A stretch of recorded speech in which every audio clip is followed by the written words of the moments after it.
ശ്രീരാമൻ്റെ അവതാര ഉദ്ദേശം.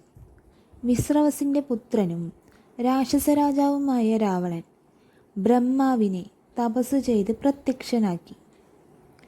ദേവന്മാർ, ഗന്ധർവന്മാർ, അസുരന്മാർ, രാക്ഷസന്മാർ ഇവരാരും തന്നെ വധിക്കുവാൻ ഇടയാവരുതെന്ന വരവും നേടി. ആ സിദ്ധി ഉപയോഗിച്ച് രാവണൻ മറ്റുള്ളവരെ ഉപദ്രവിച്ചു വന്നു.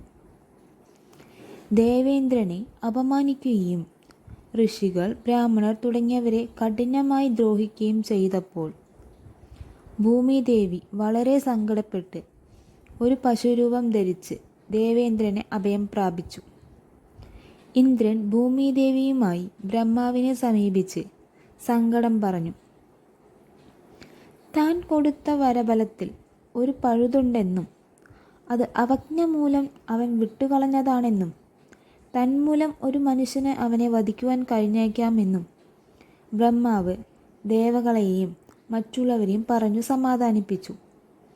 കൈലാസത്തിൽ ചെന്ന് ശിവന്റെ അടുക്കൽ സങ്കടമുണർത്തിച്ചെങ്കിലും തൻ്റെ ഭക്തനായ രാവണനെ നിഗ്രഹിക്കുന്നത് ഉചിതമാകില്ലെന്ന് പറഞ്ഞുകൊണ്ട് എല്ലാവരെയും കൂട്ടി പാലാഴിയിൽ ചെന്ന് വിഷ്ണു ഭഗവാനെ സ്തുതിച്ചു വണങ്ങിയ ശേഷം ഇപ്രകാരം അപേക്ഷിച്ചു.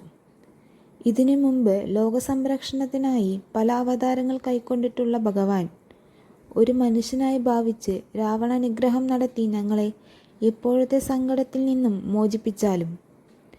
ഇത് കേട്ട വിഷ്ണു ഭഗവാന്റെ അരുളപ്പാട് ഇങ്ങനെയായിരുന്നു: പേടിക്കേണ്ട, നിങ്ങൾക്ക് ശാന്തി ഉണ്ടാകും. ഞാൻ എന്നെ 4 ഭാഗമായി തിരിച്ച് പുത്രനില്ലാതെ വിഷമിച്ചു കൊണ്ടിരിക്കുന്ന അയോധ്യ രാജാവായ ദശരഥൻ്റെ പത്നിമാരിൽ പുത്രഭാവങ്ങൾ കൈക്കൊണ്ടുകൊള്ളാം.